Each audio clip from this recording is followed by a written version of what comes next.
Seja bem-vindo à Conversa Capital. Recebemos esta semana Rui Baleiras, coordenador da Unidade Técnica de Apoio Orçamental, que funciona junto da Assembleia da República. Muito obrigada por estar aqui connosco, com a Antena 1 e com o Jornal de Negócios.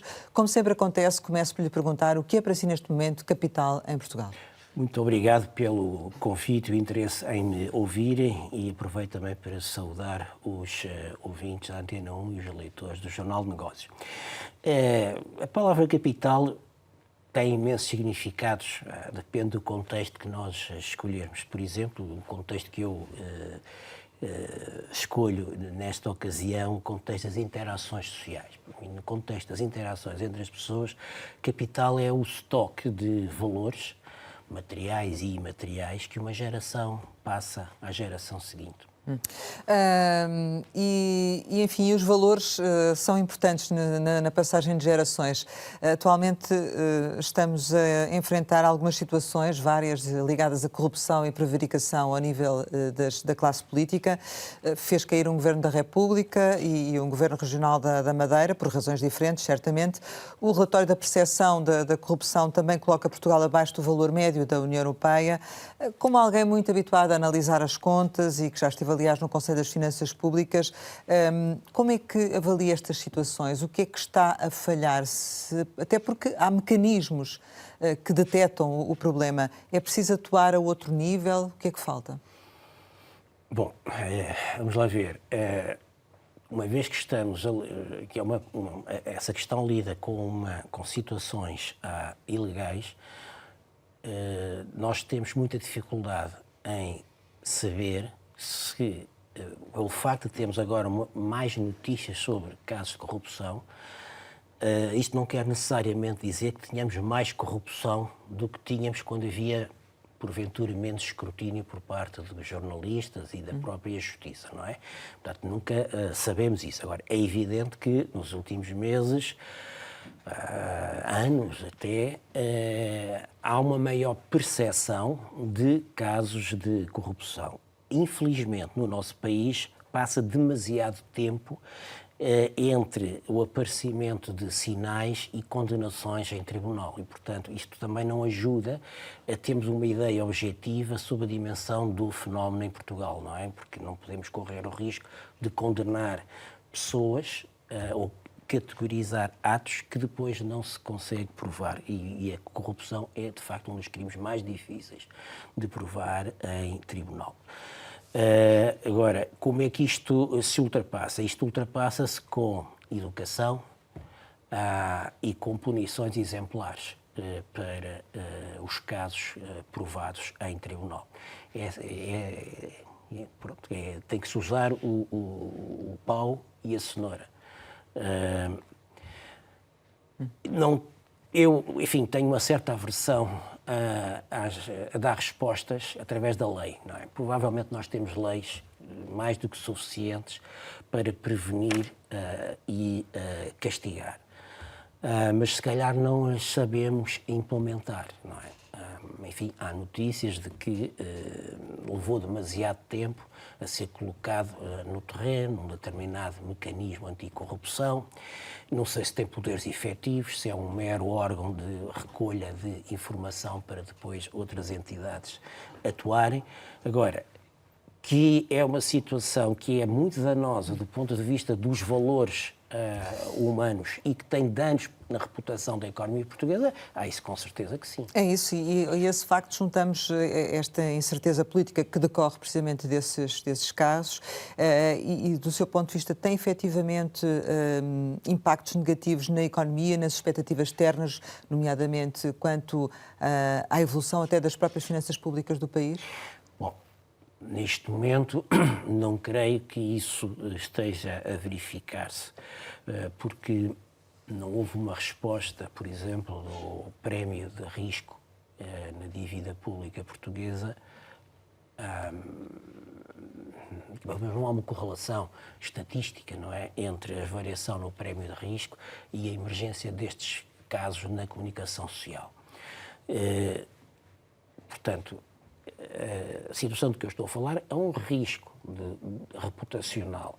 Portanto, não há Pode efeitos acontecer. concretos, não é? Não há ainda efeitos concretos. Mas a é percepção evidente. é... Sim, a percepção é má, quer dizer, de uma maneira geral, na captação de investimento estrangeiro, não é?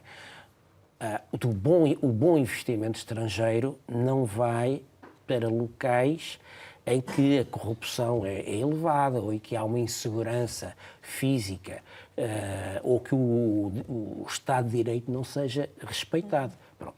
Felizmente, eu creio que nós estamos ainda muito longe, enfim, de destinos no mundo que todos nós sabemos que existem com essas características, mas temos que atacar, porque qualquer problema até chegar a grande começa por ser pequeno, não é?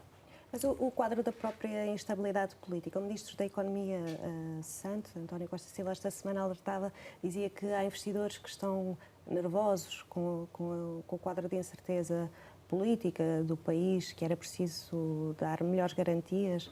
Não sei, que ele terá dados que eu não tenho. Agora, vamos lá ver, situações de eleições e incerteza política existem em todo o mundo democrático, não é? Mas o ano de 2024 tem a coincidência de ser um ano, enfim, muitos, até agora, em que o maior número de atos eleitorais tem no espaço geográfico da OCDE. Portanto, situações de incerteza no desfecho eleitoral não são exclusivas de Portugal e são normais em democracia e os agentes económicos, enfim, sabem lidar com isso. Haverá, enfim, algumas intenções ainda menos maduras que, porventura, poderão não avançar já. Mas também, vamos lá ver, também não se espera uma alteração substancial do quadro de regras, por exemplo, de incentivos à atração de investimento estrangeiro. Portanto, também não me parece que o facto de não se saber se vamos ter uma maioria liderada pelo PS ou uma maioria liderada pelo PSD faça grande diferença para alguns desses investimentos, mas o Sr. Ministro com certeza que tem informação mais fina do que eu e estará mais habilitado a dar esse facto. Vamos aos dados anunciados por um outro ministro, o Ministro das Finanças, esta semana, sobre a dívida pública, que se confirmou uma redução para um patamar abaixo dos 100%. Do seu ponto de vista, qual foi o custo desta redução? O custo? Ou não houve custo? Eu acho que não há custo. Só há vantagem. Vamos lá ver. Eu acho que... Mas o dinheiro teve que vir de algum lado, não é? O dinheiro teve que vir dos impostos das pessoas. E isso não é um custo? Vamos lá ver. A partir do... isso é um custo. Qual é a alternativa? Era não pagar a dívida? Ou pagar mais devagar, mas mais devagar significa pagar mais impostos no futuro. Quer dizer, os impostos teriam de ser cobrados. Quando nós compramos um bem a pronto pagamento, nós pagamos com o salário contemporâneo. Não é? Quando compramos um bem a prestações, estamos a pagá-lo com os nossos rendimentos futuros. É o mesmo com a despesa pública. Ou ela é paga com impostos cobrados contemporaneamente à realização da despesa, ou é paga com impostos no futuro, ou seja, com dívida pública. A certa altura, tivemos a informação de que algumas empresas públicas tiveram de contribuir também para isso. Sim, isso provavelmente iremos saber nas próximas semanas quais foram as operações, eventualmente de natureza não recorrente, que foram feitas para esse efeito. Portanto, eu não quero comentar operações que não conheço ainda. Mas vê isto como um objetivo político? Ou eu acho que há aqui um objetivo simbólico. A política vive muitas vezes de símbolos, não é? E o patamar de 100% da dívida pública era um desses símbolos. Quer dizer, realmente, provavelmente, quer dizer, o governo em funções que tiver baixado ao fim de tantos anos a dívida abaixo dos 100%, se for uma descida sustentada, enfim, fica no currículo. Mas não é mais do que um número, quer dizer, porque na realidade ser 100%, ser 100,1 ou 99,9%, a diferença não tem significado. Agora, sendo certo que o nível da dívida pública, o nível do saldo orçamental não são objetivos últimos da política económica, não é? são restrições. Quanto mais baixa for a dívida em percentagem do produto, maior é o espaço orçamental que sobra para os anos seguintes e as gerações seguintes. Mas não é um espaço orçamental que, entretanto, é retirado ao presente? Não é, porque, repare, se reparar, a receita, ou melhor, a despesa pública em percentagem do produto, não diminui. Primeiro, a despesa pública em termos nominais não para de subir. Okay? Mesmo em percentagem do produto, o crescimento tem acontecido. Enfim, se olharmos para os últimos 12 anos, vemos que ela, apesar de tudo, subiu. Portanto, lá vê, o espaço não é o saldo orçamental que determina o espaço para nós podermos gastar ou não gastar. Porque eu posso ter o mesmo saldo, suponham, saldo zero, com 100 mil milhões de euros de despesa ou com 120 mil milhões de euros de despesa. E o saldo é o mesmo, é zero, desde que a receita seja de igual valor. E, portanto, é uma escolha política como é que um governo quer compor esse espaço orçamental entre sujeito à restrição do saldo. Se quer mais despesa, tem que ir aumentar mais receita. Se quiser menos despesa, pode baixar a receita. Mas aqui já disse que contou com a carga fiscal, que é uma das maiores da Europa, não é? Justifica-se isso? Sim, Justifica-se proceder dessa forma? Não, vamos lá ver. A carga para fiscal, conseguir este objetivo? Sim, a carga fiscal, no sentido em que é definido pelas autoridades estatísticas, tem subido muito em Portugal, mas não é das maiores da Europa. Estará talvez na média da OCDE. Mas um conceito diferente e, porventura, mais relevante para cada contribuinte individual é o esforço fiscal, isto é, qual é a percentagem do rendimento de uma pessoa que é absorvida, afeta ao pagamento de impostos. Bom, e aí nós temos uma grande heterogeneidade entre os portugueses, não é? Há mais de metade das famílias que não paga IRS. E isso faz toda a diferença, porque entre aquelas que pagam, a carga, este esforço fiscal é de facto enorme.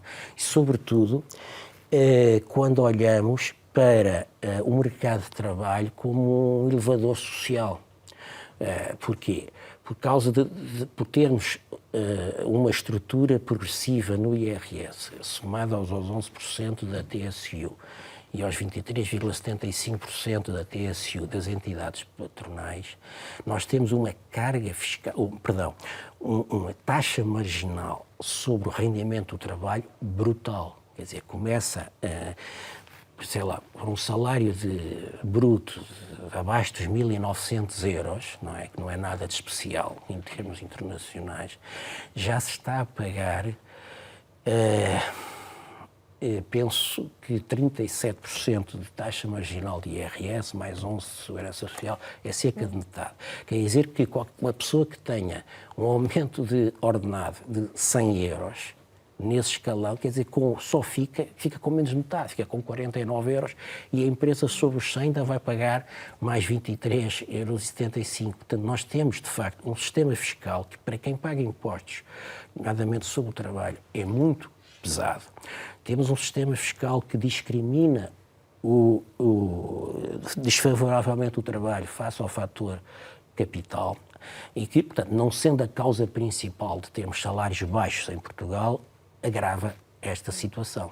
Mas reduzir a progressividade do nosso sistema de IRS não contribuiria para ampliar as desigualdades? Há muitas formas de o Estado reduzir a desigualdade de rendimentos entre as pessoas. A progressividade do IRS é apenas um desses instrumentos. Mas há outros, como sejam, desde logo, as prestações sociais, que são proporcionalmente maiores para quem tem muito pouco rendimento do que para quem tem. Algumas até nem sequer são acessíveis a quem não tem rendimento acima de um determinado montante. E depois temos ainda outros instrumentos de redistribuição do lado da provisão ou da despesa com bens e serviços que o Estado faz. Por exemplo, quando o Estado subsidia os transportes públicos, está também a transferir rendimento das pessoas, entre pessoas, para a favor das pessoas para quem a despesa com transportes tem um peso maior no orçamento mensal do que para outras. Ou, por exemplo, a própria educação pública é uma forma de redistribuição do rendimento. Portanto, é preciso ter uma visão de conjunto sobre a redistribuição. Aqui, o ponto é que, no caso da tributação alargada do trabalho, IRS mais segurança social, a minha opinião foi-se tão longe no nível de progressividade que já estamos a ter custos em termos de eficiência. Quer dizer, cortaram-se tanto as fatias do bolo que a própria dimensão do bolo está a ser encurtada, não cresce. Não é? Porque como os impostos oneram tanto a remuneração do esforço dos trabalhadores, isso acaba por os desincentivar a trabalhar, acaba por levar as empresas que têm, como eu digo, um imposto que é a TSU, que agrava este fator, a procurarem tecnologia, com o tempo, tecnologias que poupem trabalhadores. É preciso um choque fiscal ou não? Eu não, vamos lá ver, não gosto da expressão choque fiscal. Eu acho que precisamos de uma revisão sistémica e integrada à tributação geral sobre o trabalho, IRS e Segurança Social. Diversificar as fontes de financiamento da Segurança Social e baixar a progressividade no IRS. Estas taxas, por exemplo, que eu referi, ainda há bocadinho o exemplo da pessoa que ganha menos de 1.900 euros por mês, portanto, em Portugal está logo no escalão dos 37% de taxa marginal. Noutros países, quer dizer, só se atinge 37% para salários, no mínimo, que são o dobro destes que aqui se pagam. Então, é neste sentido que a sua pergunta acaba por ganhar maior propriedade. Não é na carga fiscal, que é das maiores da Europa, mas, se calhar, o esforço fiscal de quem trabalha e paga impostos sobre o trabalho é dos maiores da Europa. Enfim, não tenho esse número na cabeça. Então não está a dizer que deve haver uma redução de impostos, ou está a dizer que essa redução de impostos deve acontecer por via de um equilíbrio maior de uma análise de um equilíbrio maior daquilo que são as taxas, é isso? Vamos lá ver, é uma questão de escolha política. Eu, pessoalmente, Sim, enquanto economista, sou favorável a uma redução substancial nas taxas marginais do imposto. Enfim, não vou aqui apontar números, porque é preciso fazer contas, mas, quer dizer, quando eu digo substancial, não é baixar 3 pontos percentuais ou 5 pontos percentuais, é baixar 20. E de uma vez só? E de uma vez só ou em 2 anos. Porque estas coisas das descidas faseadas, nós já estamos escaldados, porque já em várias ocasiões maiorias no Parlamento acordaram em determinado momento uma descida faseada, em 4 anos, ou a começar daqui a 2 anos, e quando se chega à hora da verdade de descer, esse plano é interrompido. Aconteceu isso, por exemplo, olho para a eliminação do IMT, há cerca de meia dúzia de anos atrás. Portanto, eu acho que não, devia ficar estatuído na lei 1, 2 anos, enfim, isso apenas por razões de confiança para as pessoas. Agora, mas pronto, mas é preciso também olhar para o lado da despesa fiscal, isto é, para os benefícios fiscais que são atribuídos. Nós temos mais de 500 benefícios fiscais no país e ninguém os estuda, ninguém prova ou os avalia se foram, se os objetivos que presidiram à sua concessão foram ou não atingidos. E no IRS há imensos. E, portanto, vale a pena passar a pente fino para ver aqueles que efetivamente ainda se justifica manter ou não. Houve esse estudo por parte do Ministério das Finanças aqui há alguns anos, um estudo de caracterização do universo dos benefícios fiscais, mas até agora ainda não houve essa simplificação. Não houve. Enfim, a própria UTAU, quando fez há quase 2 anos um relatório diagnóstico aprofundado sobre o processo legislativo orçamental, ou seja, o modo como se fazem os orçamentos do Estado, e se aprovam os mesmos na Assembleia da República, e também refletiu sobre o próprio desenho institucional da UTAU, defendeu a atribuição à UTAU de competências em matéria de avaliação de eficácia de benefícios fiscais. Porque eu sabia dessa intenção do Governo em fazer alguma coisa nessa matéria, porque de facto é um caos. Nós praticamente não temos reflexão económica em Portugal sobre impostos. Não é? Os impostos apenas servem para dar receita ao Estado ou, em muitos casos, satisfazer interesses, enfim, podem ser setoriais, de política ou de lobbying, não é? Mas vale a pena, de facto, fazer uma avaliação económica dos impostos, e eu tal, pelas funções que tem junto do Parlamento e pela independência que tem granjeado na sua vida, era, enfim, uma possibilidade de arrumar institucionalmente essa nova competência. Voltando aqui um bocadinho ainda à questão da dívida e num contexto mais geral, é possível no atual cenário macroeconómico conseguir aumentar salários, reduzir carga fiscal, pagar a dívida pública e ter excedente orçamental ainda assim? Matematicamente é. Aliás, a trajetória dos últimos anos mostrou isso. Ou seja, os salários aumentaram muito pouco, menos do que gostaríamos, sem dúvida. Houve crescimento económico e, como o saldo, e teve saldo, e a dívida desceu. É claro que, quando falamos da dívida em percentagem do PIB, ajuda o crescimento do PIB, ajuda ele próprio à descida do rácio. Mas o meu ponto não é esse. Vamos lá ver. Eu acho que o nível de saldo e o nível da dívida não devem ser o objetivo último. Devem ser instrumentais. Porque o objetivo último das políticas públicas é contribuir para melhorar a prosperidade das pessoas, não é? E, portanto, nós temos que nos concentrar em encontrar medidas que avaliem a eficácia da qualidade dos serviços que são prestados aos cidadãos. Claro que as finanças públicas são um instrumento que alimenta muitas políticas públicas, mas devem funcionar com, digamos, uma restrição, isto é, nós neste momento temos uma situação muito confortável, que custou muito dinheiro, muito esforço a todos os portugueses chegarmos. O progresso que fizemos nos últimos 10 anos, de 2013 para cá, é absolutamente notável em termos dos principais equilíbrios macroeconómicos, que são as finanças públicas, o mercado de trabalho e a conta externa. Quer dizer, nós há 10 anos estávamos completamente desequilibrados nestes 3 indicadores.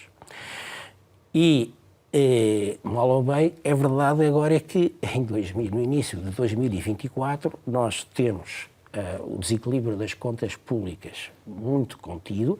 Claro que a dívida continua muito elevada e tem de continuar a ser uma preocupação. Essa é uma opção que para o futuro deve continuar. Eu acho que sim, porque nós precisamos... Seria mau voltar atrás. Exatamente, nós precisamos de ter liberdade, nós precisamos de ter liberdade para fazer as nossas escolhas. Não queremos que, se vier aí uma nova crise muito profunda, sejamos apanhados sem espaço orçamental.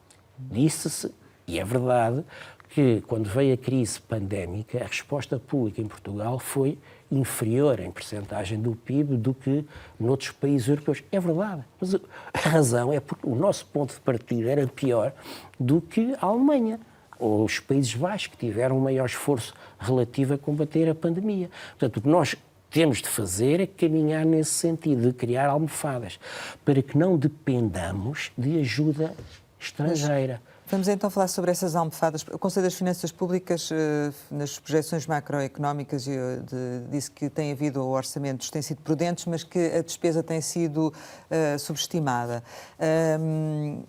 Isso acontece também nos resultados da execução orçamental de 23 ou não? Não, vamos lá ver. Que já são conhecidos. Há traços do previsor do Ministério das Finanças que há 7 ou 8 anos são comuns. Quer dizer, tipicamente, as previsões de receita fiscal e contributiva são inferiores ao resultado que se consegue e, portanto, esta é uma subestimação que eu diria que é comportamental, porque é recorrente, quer dizer, ao fim de 7 ou 8 anos a fazer da mesma maneira, não é um erro, é um padrão.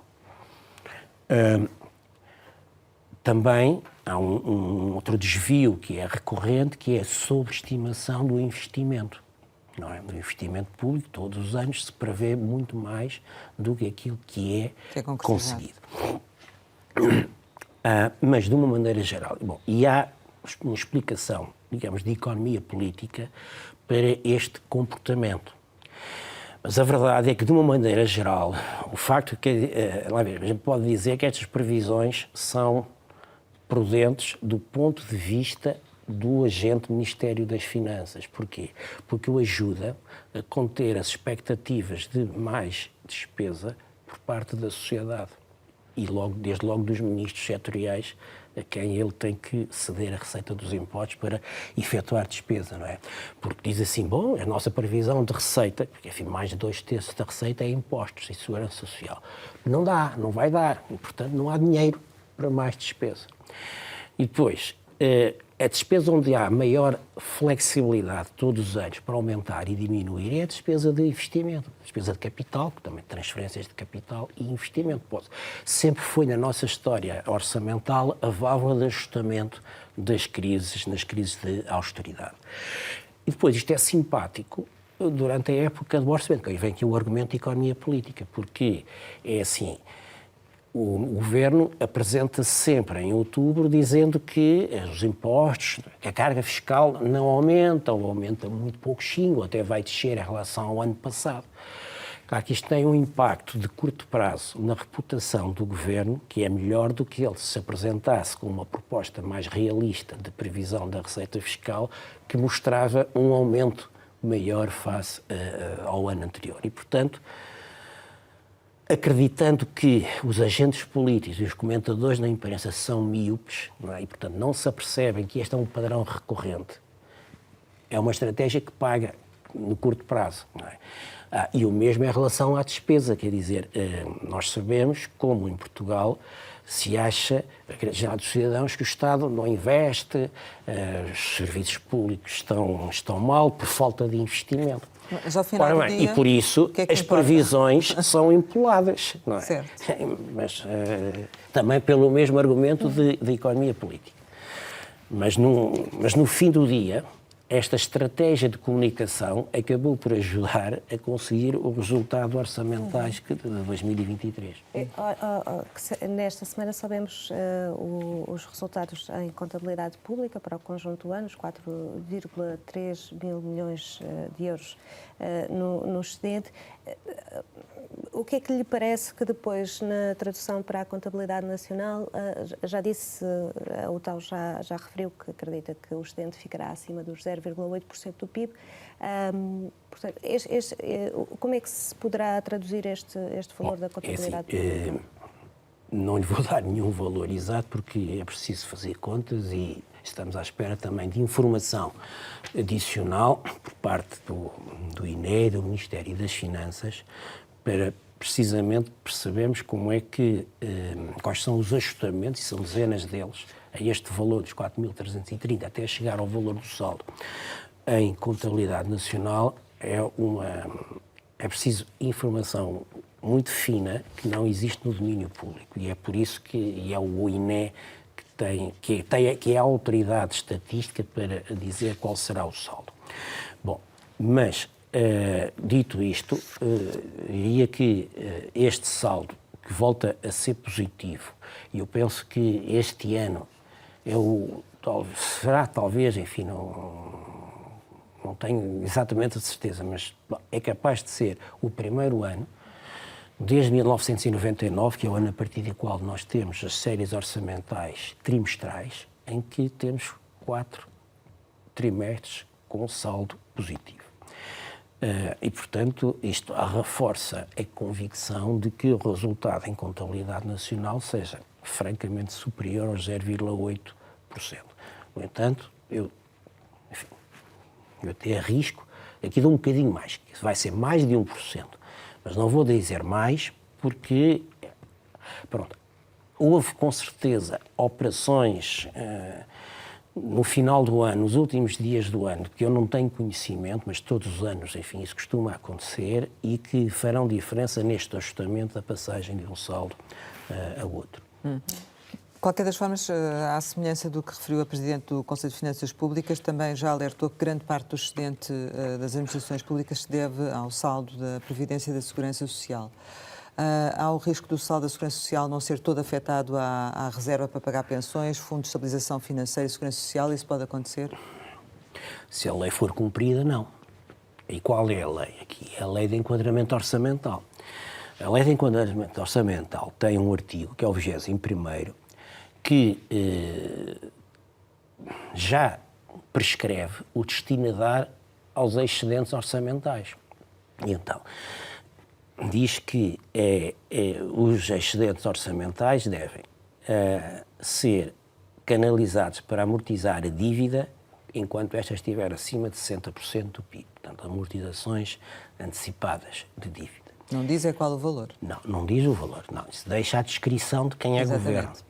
Também diz que deve ser transferido para o Fundo de Estabilização Financeira da Segurança Social o excedente do regime previdencial deste sistema de previdência. Ora bem, este sistema, nos dados provisórios divulgados esta semana, teve um saldo de 5,4 mil milhões de euros, não é? 5.447,3 milhões de euros. Ora, o saldo consolidado de todos os subsetores públicos é de apenas 4.330 mil milhões, quer dizer, é 1.100 milhões abaixo. Quer dizer, uma das parcelas vale mais do que a soma das parcelas. Portanto, isto, mesmo que, enfim, não seja transferida a totalidade do saldo do sistema previdencial, mostra que era preciso não passar a maior parte para amortizar a dívida pública e ainda descobrir uma folga para o tal fundo adicional. Em princípio, não haveria os 2 mil milhões a afetar ao Fundo dos Investimentos? Não, bem, para já tinha de haver uma consagração legal. Este artigo da LEO tem de ser mudado porque, como vê, estes dois destinos são aqueles que estão previstos na lei. Enfim, com os valores que estamos a ver, já estão consumidos, digamos assim. E esse artigo ainda tem um terceiro destino possível, que diz assim, que é a constituição de uma almofada anticíclica enquanto a dívida estiver acima dos 100% do PIB. Aí já não conseguimos chegar a esse objetivo? Aí não. Mas, repare... Por isso, não será cumprido, não é? O qual? Esse artigo. Este artigo, não. Enfim, depende. Como não se diz qual é o montante de dívida pública a amortizar antecipadamente, de qualquer maneira, enfim, nós não temos esta almofada anticíclica, no fundo, há de ser um fundo. Também não foi criado ainda. Pelo que se ouviu do Ministro das Finanças há uns meses, quando ele lançou a ideia, o fundo que ele tinha em mente não era um fundo para fazer estabilização macroeconómica, que de facto é uma coisa que nós em Portugal não conhecemos, porque nunca tivemos. Não era a mesma coisa, ele queria para financiar investimentos públicos, estava a pensar em coisas como pesadas, como alta velocidade, as contrapartidas para o novo aeroporto, etc. Não é? Porque há aqui uma coisa que é verdade, quer dizer, Portugal está-se a habituar nesta década a ter muito financiamento europeu que não vai ter no futuro. Aliás, um dos maus da nossa economia, paradoxalmente, é termos demasiado financiamento europeu. Mas, enfim, são contas para outro rosário. Ou falaremos Se deles quiser. mais a pouco. Sim, mas, portanto, isto para dizer mais. Portanto, para mim, a criação de um fundo novo tem uma dificuldade prática que é chocar com os mandamentos da Lei de Enquadramento Orçamental. A ideia, em tese, até é generosa, é uma boa ideia. Pronto, nós vamos deixar de ter aqui financiamento europeu a este nível, vamos criar capacidade. Só que não só tem esta dificuldade prática, como para mim tem um risco de fundo, que é o que existe, que é a desorçamentação. Que é o facto de passar a haver um saco de dinheiro que não esteja dentro do Orçamento do Estado. Nós já tivemos esta situação em décadas anteriores e foi uma... Teria de haver uma base legal para a sua Constituição, não é? Teria de haver, pois não vimos nada. Ou na lei do orçamento, É claro sim, porque sim. o desenho é essencial. Mas eu recordo, por exemplo, o que é que aconteceu na Alemanha, um país que nos habituámos a ver com uma referência de retidão no modo como as coisas são feitas. E esta coligação que tomou posse o ano passado, muito diferente, a coligação semáforo, tinha opções de despesa pública muito diferentes. E a forma que foi encontrada de contentar os três foi, esperem lá, alguém disse, há aqui um fundo da pandemia, que foi criado nos anos da pandemia e que não foi utilizado, a larga parte não foi utilizado. Portanto, temos aqui uns milhares, milhões de euros, foram contar e isto até dá para as pretensões que cada um dos três partidos tem. Está a ver? Portanto, era dinheiro que não estava no orçamento. E acha que isso pode acontecer? Sim, foi o tribunal. Não é? Pois, exatamente. Quer dizer, isto acontece na Alemanha, porque é que não há de acontecer? Porque depois uma coisa é a intenção com que o fundo é criado. Pode ser muito boa e num determinado contexto, mas daqui a 10 anos nós não sabemos quem é que o vai utilizar e com que critério. Portanto, é preciso ter cuidado com isso. Mas como eu digo, quer dizer, quando nós já temos na LEO 3 capacidades... Mas o que é que fica efetivamente no saldo da Administração Central? O que é que fica? Sim, desse excedente. Não, vamos lá ver. O excedente tem uma contrapartida. O excedente o que é? É a diferença entre receita e despesa. Certo. Tem uma contrapartida em fluxos financeiros. Significa que se eu tenho um excedente de, vamos supor, 4 mil milhões de euros, esse dinheiro não desaparece. Está, se quiser, está no banco. Ok? E, portanto, o que é que eu faço a esse dinheiro? Eu posso ir comprar ações com obrigações, posso entregar este dinheiro ao Fundo de Estabilização da Segurança Social, que é isso que vai fazer, ou posso pegar neste dinheiro, dou ao IGCP e diga, vá lá compra antecipadamente dívida pública portuguesa, que foi o que se fez, por exemplo, no final de Como é que, do seu ponto de vista, deve ser usado esse excedente? Dessas 3 formas que acabou de dizer? Eu acho que se deveria usar destas 3 formas. O deste ano, enfim, pelos valores que eu já disse, provavelmente não dá para o terceiro, para a almofada anticíclica. Aliás, esta precisaria de ser legislada. Também não existe ainda, não é? Mas sim, o governo não pode fazer grandes planos. Até porque, repara uma coisa. Se o Estado tiver melhores classificações quanto à qualidade da sua dívida no futuro, e para isso é importante descer o rácio da dívida, isso significa que, quando precisar de ir ao mercado, por exemplo, para financiar um determinado investimento público, vai encontrar condições mais favoráveis do que encontra agora. Portanto, utilizar o excedente para amortizar dívida pública não dificulta o financiamento de investimento público no futuro. Mas não pode ser utilizado na totalidade só para a dívida pública? Não pode ser, porque temos de, na verdade, dotar esse tal Fundo de Estabilização de mais capacidade. Porque para que é que serve esse Fundo de Estabilização financeira da Segurança Social? Serve para financiar as pensões futuras do regime previdencial, ou seja, daquele regime que é baseado em descontos dos trabalhadores e das empresas, se houver um problema com essas pensões. Diz a lei que deve financiar pelo menos 2 anos de pensões. E, portanto, nós provavelmente, enfim, não estaremos muito longe desse número, mas é a primeira vez que lá chegámos, porque nunca tivemos fundo suficiente para os tais Então 2 anos. é um engano, é um equívoco estar a dizer que se consegue criar tal fundo, tal valor que serviria para o futuro. Isso Para é um pagar engano, a despesa. Então, Não, eu acho que não tem pernas para andar este ano. Claro que se mantiverem estes excedentes desta ordem de grandeza, a dificuldade prática que eu estou a mencionar pode ser removida, mas depois vamos às razões, à racionalidade económica. Fará sentido? Esse fundo não será preferível criar antes, mas é a tal almofada para anticíclica, aquilo que nos permite efetuar mais despesa pública ou cortar impostos quando a economia estiver em recessão? vamos ter que avançar porque já estamos, É uma o tempo escolha política. corre célere, não é? Em relação às novas regras orçamentais para aplicar em 2025 já estão praticamente fechadas. Parece que poderão ser mais ou menos exigentes face a este período recente em que o PIB deu um grande contributo para a redução da dívida pública.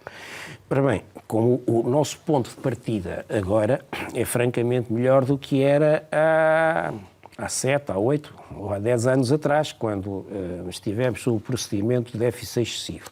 E, portanto, se as novas regras ficarem como estão no projeto enviado para negociação entre Conselho, Parlamento e Comissão, e pode não ficar, portanto, aquilo não está fechado, mas na versão da proposta de regulamento, a restrição para nós é menos restritiva, a regra de redução da dívida é menos restritiva do que tem sido até aqui. Portanto, sim, não é pior, mas é também porque, enfim, melhorámos o nosso ponto de partida, enquanto, por exemplo, outros Estados-membros pioraram a situação relativa a Portugal. Sim. Agora, a regra tem alguns aspectos que eu, enfim, acho que podiam ser melhorados.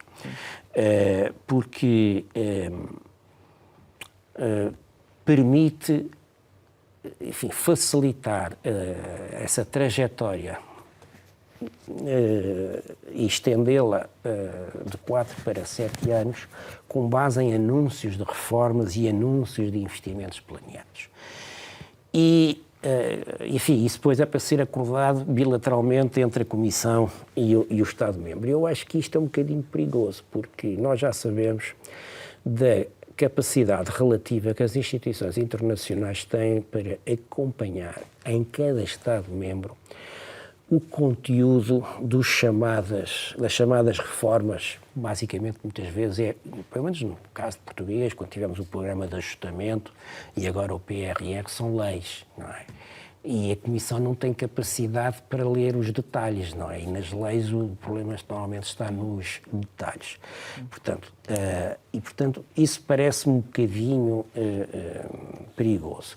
E depois, acho que era importante que houvesse em cada país, até por causa disto, não é?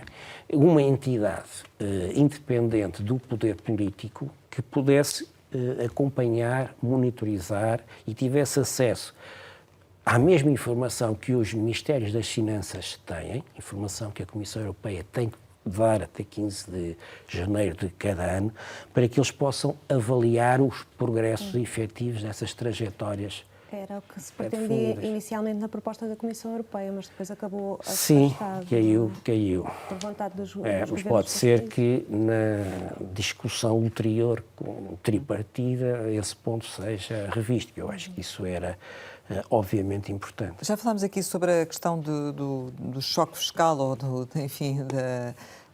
pelo menos essa é a palavra que tem sido usada, nomeadamente agora por alguns partidos, mas também se tem falado sobre os investimentos e uma maior seletividade dos investimentos que o Estado apoia.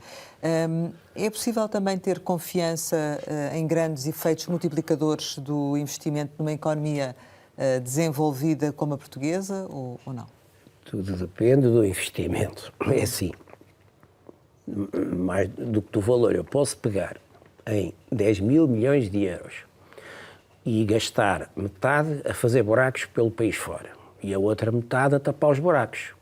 Bom, isto tem um efeito na economia do curto prazo, que é através dos salários e das compras da construção civil que eu faço. Ou seja, só tem um efeito temporário na procura.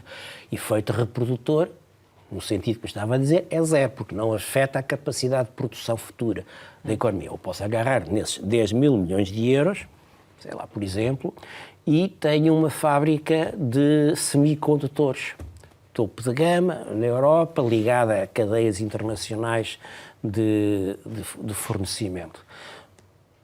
Neste caso, teoricamente, é de esperar um retorno para a economia, um efeito multiplicador muito superior ao de meramente abrir e fechar buracos. Pronto. Portanto, a minha resposta, através disto, é para dizer que tem que ser visto caso a caso. Sim. Na verdade, nós temos uma história mista, casos de sucesso e casos de insucesso nisto. E quanto à despesa discricionária do Estado, o investimento é um deles, de facto, temos pouca seletividade. O caso do TGV é um caso de insucesso? Ora bem, o caso do TGV é um caso que nos devia pensar. Eu ainda sou do tempo, e pelo menos a Rosário Lira também, em que nós tivemos uma discussão enorme no país sobre TGV, não é? Começou em 99 e morreu em 2013 ou 2014. E sabia-se, na altura eu lembro, em 2007, 2008, a opinião pública sabia muito mais sobre as características, mas então 4 linhas que estiveram sobre a mesa, e acabou só com uma, que era Lisboa-Porto, do que se sabia no final do mês passado, de dezembro, quando o Estado português assumiu o compromisso de abertura do concurso para a construção do primeiro lanço. Eu percebo que, do ponto de vista, lá está, uma vez mais, de economia política, como este tema é um tema controverso e muito complexo, o Governo poderá ter achado, mas quanto mais conversa houver na opinião pública, mais tempo passa e não se decide nada. É o caso do aeroporto, não é? Os vários governos, não é? Os vários governos. Então, vamos aqui amarrar-nos já ao primeiro troço de dezenas de troços que a construção desta infraestrutura irá ter nos próximos 20 anos. Não é? Com um argumento que eu, sinceramente, não gostei, que é porque há aqui uma cenoura europeia ao virar da esquina, não é? Os tais, enfim, umas centenas de milhões de euros que representarão, se calhar, aí 25% da despesa de construção deste primeiro troço. O TGV e desse ponto de vista de economia política, o Governo tem razão.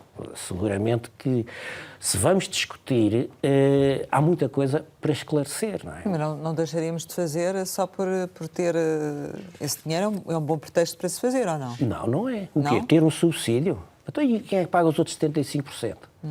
E Mas mais. era uma obra que tinha que ser feita, Desculpe, ou não? tem que ser feita. Pois é, tem que avaliar Não sei, para discutir. pergunto. Repare, estamos a falar apenas, e esse vamos ver, o TGV tem, do lado dos gastos, tem duas fases grandes. Uma é a fase, digamos, de construção da infraestrutura, que inclui custos com expropriações, projetos e depois a construção propriamente dita. E depois tem a fase operacional, em que tem custos com a aquisição de comboios, material circulante, pessoal e manutenção das infraestruturas físicas. Bem, agora do ponto de vista dos benefícios para a economia. E aqui é que, para mim, tenho dificuldade, por causa da nossa geografia. O TGV é um conceito de mobilidade que serve muito, portanto, enfim, aquilo é para funcionar com velocidades médias de 200 km/h para cima, não é? Já há tecnologia para ir aos 350 km/h de velocidade de cruzeiro, mas mesmo os 220 km/h, reparem, na geografia que o país tem, dificilmente será viável. Porque isto é concebido para territórios que, digamos que num arco de 800 km, tenham dezenas de áreas populacionais de pelo menos 400 mil habitantes. Porquê? Porque o TGV, para atingir essas velocidades, não pode parar de 40 quilómetros. Sim, Ora, não vai parar também, eu não é? ouço aqui dizer que vamos fazer o TGV Lisboa-Porto, mas vai ter uma estação em Leiria, não sei se também não vai ter em Santarém. Querem também fazer uma para o novo aeroporto de Lisboa, que ficará, não sei, 30, 40 quilómetros de Lisboa, mais Lisboa. Está a ver, só daqui até Tem chegar a ligação Coimbra, também à Europa, não é? nem 80 quilómetros chega, não é? Mas para isso já temos o Alfa, pendular, não é? Então é um investimento inútil? Eu acho que é um investimento muito discutível, sim, e que nos vai consumir muitas dezenas de milhões de euros. Quer dizer, para já fala-se de 8 mil milhões, fala-se, quer dizer, porque isto tem certeza é enorme, que seja na construção. Para os comboios, eu lembro-me de, quando era secretário de Estado e não tinha responsabilidades nesta área, de que o material circulante para uma linha de alta velocidade Lisboa-Porto era 8 mil milhões de euros, há 15 anos. Não é? Faça as contas para daqui a 10 anos, quando tivermos os carris assentes. Eu pergunto, qual é o preço break-even do bilhete? Qual é o preço do bilhete que faz com que... Eu já nem falo dos custos de investimento. Vamos partir do princípio que são pagos pelos contribuintes com dívida ou com impostos futuros, seguramente, porque será o modelo PPP que irá ser escolhido. Mas a exploração, quer dizer, quanto é que tem de ser o bilhete para cobrir os custos de exploração? Vamos ver. Relativamente ainda a esta questão dos fundos comunitários, Portugal tem realmente assentado, e no âmbito do que é a convergência europeia, parte do seu desenvolvimento, nomeadamente nos fundos comunitários, que estão a acabar. Temos o PRR, o PT 2030 e agora, com a entrada de novos membros da União Europeia, essa situação vai ainda alterar significativamente. Imagino que o balanço que faz, até por aquilo que acabou de dizer, que não será certamente positivo, ou é? Vamos lá ver. É sempre uma questão de custo-oportunidade. Mais investimento, de uma maneira geral, é melhor do que menos investimento, mas o que eu tenho de pensar é o que é que eu deixei de fazer para apostar nessas áreas. E nós temos aqui um problema histórico com a utilização dos fundos estruturais, que é a seletividade. Não é? Porque as pressões são muitas. Se nós olharmos individualmente para os projetos do PRR, achamos que, do ponto de vista individual, olhamos para aquele projeto e esquecemos tudo o resto. Faz sentido, por exemplo, combater, ou melhor, abrir faixas numa zona florestal, abrir um espaço sem árvores para facilitar o combate a incêndios. Esse é um projeto louvável. Comprar software para o Ministério das Finanças implementar a gestão financeira das contas públicas. Parece que faz sentido, porque, enfim, queremos ter um balanço, uma demonstração de resultados do Estado. Queremos desenvolver um medicamento inovador para ser patenteado internacionalmente. Sim, separadamente. Sim. Tudo isso, sim. Agora, quando nós somamos, vemos que, vamos lá ver, se é de facto um envelope financeiro, 22 mil milhões de euros, que é tão único, não vai ser repetido, nós devíamos ter sido muito mais seletivos. Se calhar devíamos ter feito. Porque, no fim, vamos dizer, qual foi o projeto transformador? O que é que mudou o nosso perfil de especialização produtiva? O que é que nos fez dar um salto numa cadeia de valor internacional? E vamos ver, nenhum. Portanto, no fundo, são todos fizeram bem, mas não transformaram, não tem efeito estrutural. Para substituir o Estado, no fundo, seriam investimentos do Estado. Sim, isso tem sido. Aliás, preocupa-me. Exatamente, procura muito que o Estado, há décadas, se habitua a usar Fundo Social Europeu para pagar salários de professores. De cursos profissionalizantes, por exemplo. Isso não devia ser não é uma responsabilidade permanente do Estado? Então tem de ser assegurado com impostos dos portugueses. Porque senão, no dia em que faltar esse subsídio, como é? Olha, é o mesmo...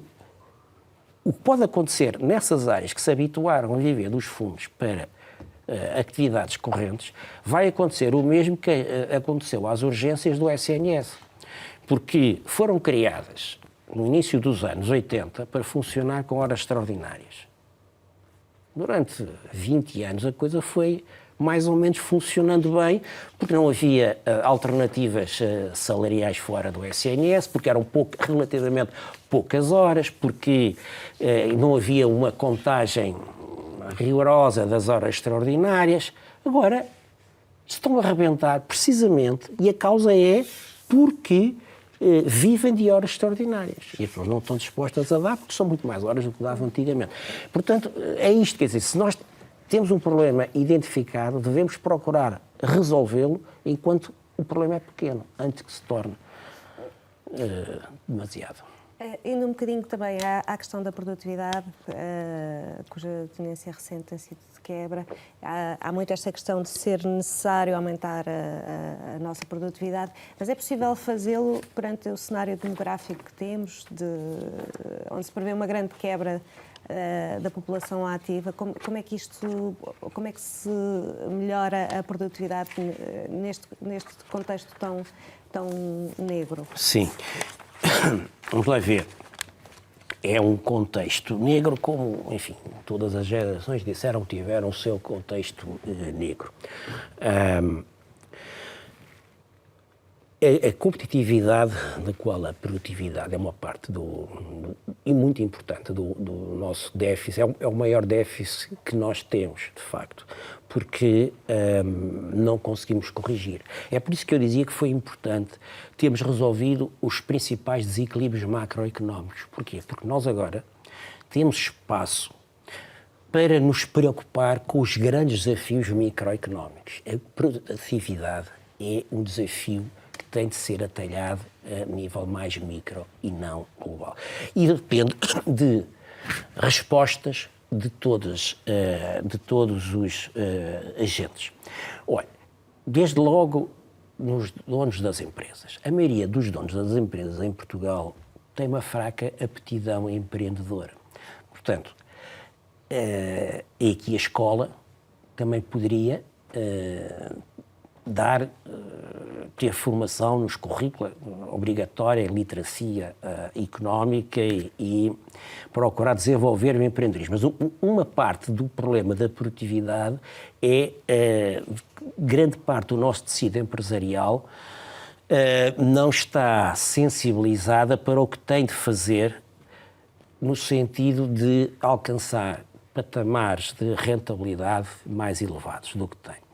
Depois temos barreiras ao crescimento na dimensão das empresas, porque nós sabemos que as empresas mais produtivas são as empresas maiores. Sabemos isso de investigação científica, teórica, empírica e da experiência do dia a dia. Quer dizer, as pessoas, para onde os miúdos gostam de ir trabalhar, preferem trabalhar para uma multinacional do que para ir para uma microempresa, porque paga mais salários, porque tem remunerações não pecuniárias que as pequenas não têm, porque têm mais formação. Então, porque é que o Estado, e aqui o Estado tem muita culpa nas barreiras que cria ao crescimento orgânico das empresas? Desde logo, porque mantém ao longo de décadas benefícios fiscais e subsídios que discriminam negativamente as empresas grandes. E, portanto, essa é uma parte do problema, da causa. Depois eu sei que há uma complacência excessiva da população e das autoridades fiscais com a utilização das empresas como veículo para financiamento das despesas familiares dos donos. Não é? Isto tem a ver com o nosso tecido empresarial. Pequenas e médias empresas. É muito pequeno, micros e pequenas, e nós sabemos que isso acontece. Não é? As empresas, de facto, não servem para maximizar o lucro, como se aprende nos livros de texto, servem mais para maximizar, digamos, o património. Mas agora estamos com um problema... E temos insuficiência no mercado Sim. de capitais, há uma discriminação fiscal contra o capital próprio, enfim, que foi atenuada agora com a nova lei orçamental. Enfim, portanto, e favorecemos, continuamos a favorecer, só que acho que é importante, o favorecimento público, seja através de subsídios ou incentivos fiscais a atividades económicas de baixo valor acrescentado e que são muito intensivas em trabalho pouco diferenciado. Estou a falar do turismo, estou a falar da restauração. Porque é que continuamos a subsidiar estas atividades? Não é? E nós sabemos também o tipo de trabalhadores que predominam nestas empresas. Portanto, São os setores também que precisam de mais mão de obra neste momento e a questão também da pouco produtividade tem a diferenciada. ver com essa. Pouco com essa diferenciada. questão, Não é? Mas quer dizer, numa perspectiva de longo prazo, se nós queremos ter a economia como um elevador social, então temos que fazer escolhas. Se calhar não é este tipo de atividade. Elas podem existir. Agora, porquê é que tem que ter subsídio público? Porque muitas vezes, vamos ver, o subsídio só se justifica se mudar o comportamento de quem o recebe. Agora, se quem vai receber o subsídio iria fazer o investimento de modernização no seu edifício, do hotel ou do restaurante, não precisa ter o subsídio. Mas ia perguntar só um bocadinho no sentido desta previsível perda forte de população ativa, não é? Do lado do fator trabalho, a contribuição para a produtividade vai ser muito abalada nos próximos anos, segundo todas as projeções nos têm vindo a indicar. Nós temos alguma dependência da imigração, mas mesmo esta imigração que nós temos vindo a receber ainda não é suficiente. Não, e é tal imigração pouco diferenciada. Quer dizer, nós estamos a exportar trabalhadores muito mais qualificados do que aqueles que estamos a receber. A culpa não é dos migrantes, a culpa é disto, é do tecido económico que nós temos e do perfil de especialização que ainda é demasiado assente em trabalho pouco diferenciado. Sendo certo que a imigração de população jovem, sobretudo se vier com as mulheres, né? E que nós estamos provavelmente a assistir neste tipo de atividades, veio apenas o homem, mas se vier com mulheres, e portanto é importante apoiar A reintegração familiar. a integração familiar, isso a longo prazo contribui favoravelmente para a natalidade.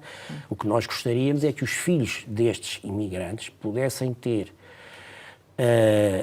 um futuro económico no nosso país melhor do que aquele que os pais estão a ter. Vai haver eleições. Está disponível para continuar como coordenador da UTAU, se essa for a intenção da Assembleia da República, que vier a ser constituída? Sim. Estou. Isso não quer dizer que, enfim, não acho que deva ser promovida com os deputados uma reflexão séria sobre os riscos que a UTAU enfrenta e o que é que eles pretendem da UTAU no futuro, porque, enfim, já é público que eu, enfim, tenho preconizado a atribuição de estatutos à UTAU. E sem esses estatutos eu vejo o futuro pouco risonho. Vamos ver qual é que será efetivamente a decisão da próxima composição da Assembleia da República. Chegamos ao final e, como habitualmente, deixamos ficar algumas palavras para uma resposta rápida. A primeira é Baleiras. É um nome engraçado. Quando era miúdo era gozado, naturalmente, porque não era Baleiras que me chamavam. Baleias, pá, mas enfim, podia ser pior. PIB. O PIB. É uma medida muito interessante, mas incompleta do bem-estar. António Costa. Um político muito inteligente, perspicaz na gestão do curto, médio prazo, para quem o legado na história seria maior se pudesse ter-se dedicado, se tivesse um impulso reformista que não mostrou. Médio Oriente. O Médio Oriente, a casa-mãe de todos os conflitos. Ministério Público. Ministério Público, uma instituição indispensável no Estado de Direito. Democracia. A democracia é o melhor sistema de vida coletiva. Amigos. Amigos não podem faltar. Vida alheia. A vida alheia, que corra bem. Ambição. Ser feliz. Família. O meu porto de abrigo. Futebol. Uma grande diversão, enquanto a idade me permitir. Clube. Sporting. Saudade